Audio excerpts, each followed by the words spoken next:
Hello everyone, আসসালামু আলাইকুম। সবাই কেমন আছেন? নতুন আরও একটি ভিডিওতে আপনাদের সবাইকে ওয়েলকাম। আজকের ভিডিওটি সম্পূর্ণ দেখার অনুরোধ রইল। আজকে আমি যে বোরখাটি পরে আছি, এই বোরখাটি লিয়ানা শোরুম থেকে নিয়েছি। আমি বোরখাটা ডিটেলস বলতেছি। বোরখার ম্যাটেরিয়ালটা হচ্ছে দুবাই আরমানি সিল্ক। বোরখাটার যে কাপড়টা আছে, এটা যে আপনি বোরখাটা পরেছেন একদমই ফিল হবে না, এত সফট আর এত সুন্দর। আমি যাই বলবো না কেন একেবারে কম হয়ে যাবে। আসলে গরমের মধ্যে এরকম একটা কাপড়ের বোরখা জাস্ট অসাধারণ। এই যে দেখুন, আমি বোরখাটা ঘুরে ঘুরে দেখাচ্ছি আর এটার ডিজাইনটা এত সুন্দর হয়েছে, আমি একেবারে প্রেমে পড়ে গেছি।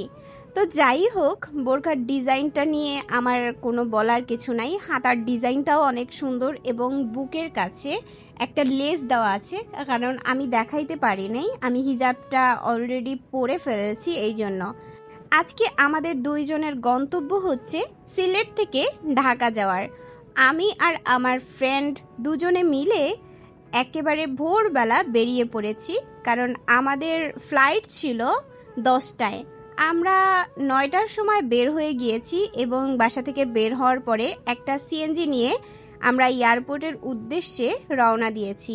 এই যে দেখুন, ফুল সিএনজিতে আমি এবং আমার ফ্রেন্ডই ছিলাম। আর আমার পায়ে যে জুতোটা দেখতে পাচ্ছেন, এটা আমি একটা শপ থেকে নিয়েছি। জুতাটার প্রাইস ছিল 1450 টাকা, একদমই কম ছিল। আর জুতাটা পরতে এত কমফোর্টেবল ছিল যা কি বলবো। এই যে দেখুন, আপনাদের চা বাগান দেখাতে দেখাতে নিয়ে যাচ্ছি সিলেটের ওসমানী আন্তর্জাতিক বিমানবন্দরে। আসলে এই যে এই আকাশের যে দৃশ্যটা আছে না, এই ওয়েদারটা এত সুন্দর ছিল, মানে আমি দেখে ভিডিও না করে পারি নাই। আসলে ব্লগটা বানানোর মেইন উদ্দেশ্য হচ্ছে আমার আপুকে সারপ্রাইজ দেওয়ার জন্য সিলেট থেকে ঢাকা যাচ্ছি এবং আমার সাথে আমার ফ্রেন্ডকে নিয়ে যাচ্ছি। আজকে নাদিয়ার ফার্স্ট টাইম এয়ার ট্রাভেল, কারণ ও আগে কখনো উঠে নাই।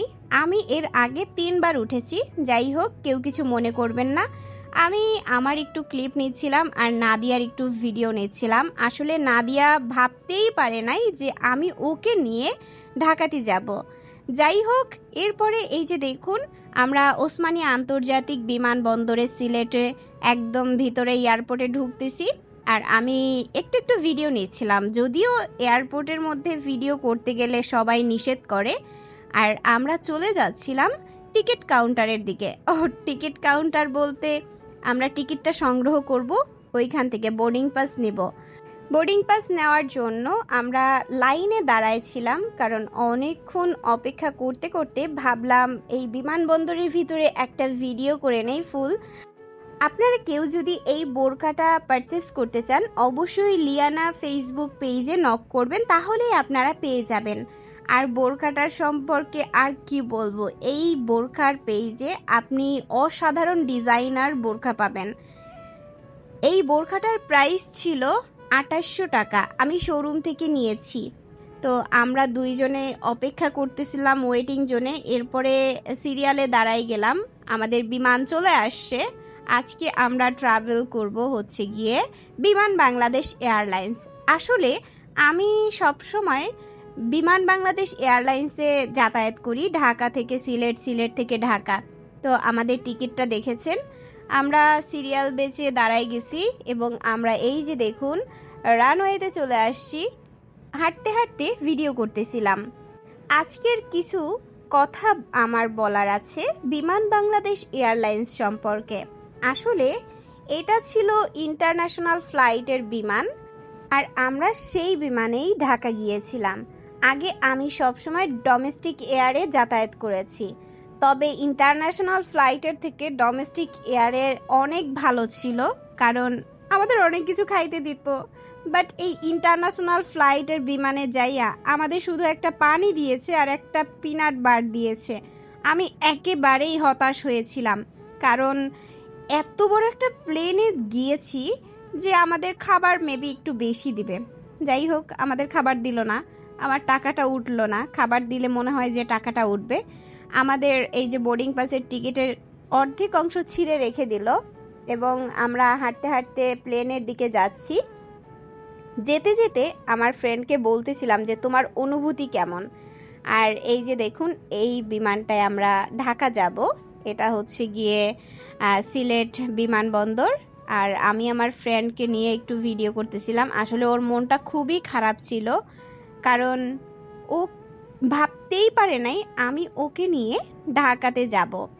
ওকে স্বপ্নের জগতে ভাসাইতে ভাসাইতে ওকে নিয়ে আমি বিমানের দিকে হাঁটতে হাঁটতে যাচ্ছিলাম এবং ওর হাতে ক্যামেরাটা ধরে দিয়েছিলাম, কারণ আমার একটা ক্যামেরাম্যান হয়ে গেছে। এরকম ফ্রেন্ড সবার হোক যে ভিডিও করে দিবে।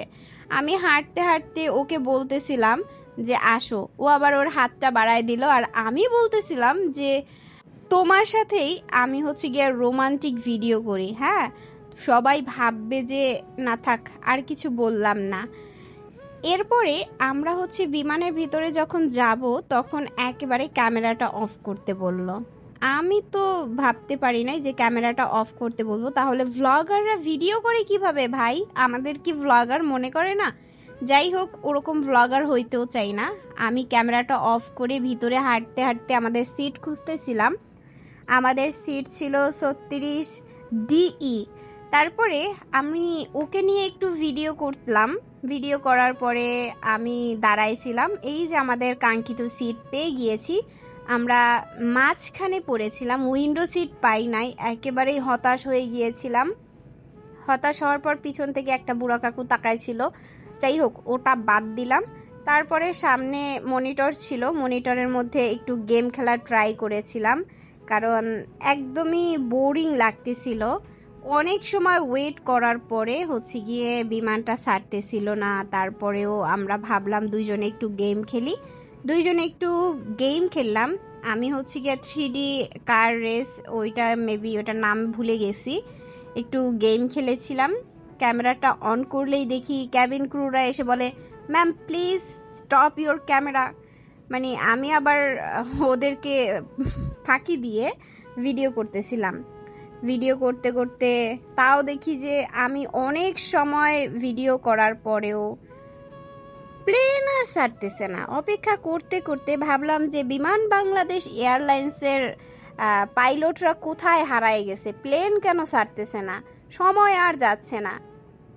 তারপরে এই যে দেখুন, আমাদের কাঙ্ক্ষিত জায়গায় আমরা পৌঁছে গিয়েছি। বিমান থেকে নামতেছি। এটা ঢাকা হজরত শাহজালাল আন্তর্জাতিক বিমানবন্দরে আমরা চলে আসছি। চলে আসার পরে নামতে গিয়ে অনেকক্ষণ পরে ডোর খুলেছিল। মানে হতাশ, আমি আজকে শুধু হতাশ হয়েছি। আজকের ট্রাভেলটা খুবই খারাপ ছিল। যদিও নাদিয়ার ফার্স্ট টাইম এয়ার ট্রাভেল ছিল আর আমার 4th টাইম ছিল, তাও আমি সুন্দর করে এক্সপ্লেইন করতে পারতেছি না আসলে কেমন লাগছে। আমার প্রচুর মাথা ব্যথা করতেছিল। তারপরে আমি ভিডিও করতে করতে বের হচ্ছিলাম এয়ারপোর্ট থেকে।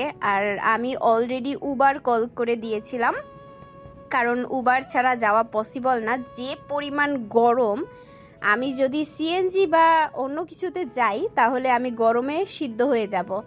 আর বাই দ্য ওয়ে, প্লেনের মধ্যে এসি চলতেছিল না। তাহলে ভাবুন, যদিও এসি মেবি চলছে, বুঝতেই পারি নাই, ঘেমে একেবারে একাকার হয়ে গেছি। এত খারাপ অভিজ্ঞতা আগে আমার 3বার এয়ারে যাতায়াত করেও হয় নাই।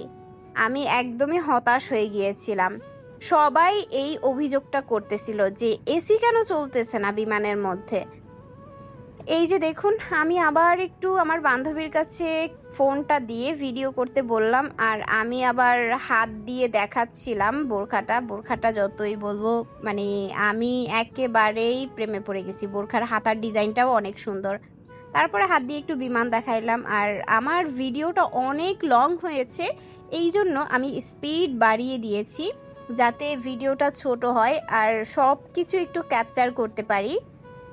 আর এত পরিমাণ মানুষ ছিল, এয়ারপোর্ট থেকে বের হওয়ার সময়ও লাইন দিয়ে বের হইতে হয়েছে। আমি বের হইতেছি আর বাইরে গিয়ে কি পরিমাণ যে গরম ছিল আল্লাহ মাবুদ জানে। এই ভিডিওটা 26 জুলাইয়ের ভিডিও। হ্যাঁ, কারণ আমি আজকে আপলোড করতেছি, আজকে হচ্ছে গিয়ে 27 জুলাই। এই যে আমরা বাইরে দাঁড়ায় আছি উবারের জন্য বাইরে দাঁড়ায় আছি ঠিকই, কারণ অনেক জ্যাম ছিল এয়ারপোর্টের ভিতরের মধ্যেই, তাই উবার আসতেছিল না। এই যে দেখো আমরা হচ্ছে গিয়ে উবারের মধ্যে উঠে গেছি, গাড়ি চলে আসছে। আর ড্রাইভারকে আমি দেখায় দিচ্ছিলাম যে কোন দিক দিয়ে গেলে সহজ হবে, এবং সেও বলতেছিল যে ওই দিক দিয়ে গেলে। এই যে দেখো আমরা হচ্ছে গিয়ে চলে আসছি, আর ভিডিও নিতে মনে ছিল না।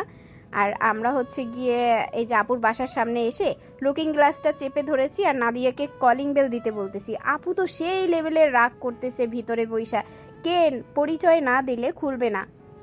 লাস্টে একটা টুইস্ট আছে যেটা দেখানোর জন্য আমি একেবারে সবার সাথে শেয়ার করার জন্য উদ্গ্রীব হয়ে আছি। আমি তো আপুকে বলি নাই, আপু অপরিচিত বলে তার হাতে দা নিয়ে আসছে। আমি একেবারে হতাশ, আপু দেখো কি। যাই হোক, ভিডিওটা শেয়ার করছি, সবাই সাপোর্ট করবা, ধন্যবাদ।